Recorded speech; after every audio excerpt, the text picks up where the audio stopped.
درد کا علاج۔ حضرت عثمان بن ابی العاص رضی اللہ تعالیٰ عنہ سے روایت ہے کہ انہوں نے رسول اکرم صلی اللہ علیہ وآلہ وسلم کو اپنے جسم میں ایک مقام پر شدید درد کے بارے میں بتایا۔ آپ صلی اللہ علیہ وآلہ وسلم نے فرمایا، اپنا ہاتھ اس جگہ پر رکھ جہاں تجھے درد ہے، پھر 3 بار بسم اللہ پڑھ کر 7 بار یہ دعا پڑھ، اعوذ بعزت اللہ وقدرتہ من شر ما اجد واحاذر۔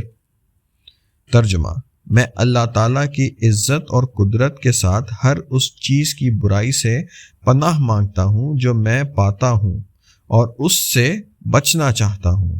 مسلم 5737، ابو داؤد 3891، ابن ماجہ 3522۔ چنانچہ میں نے ایسے ہی کیا تو اللہ تعالیٰ نے مجھے شفا عطا کی۔ نوٹ: کچھ احادیث میں دائیں ہاتھ درد والی جگہ پر رکھنے کا ذکر ہے۔ ابن ماجہ 3522۔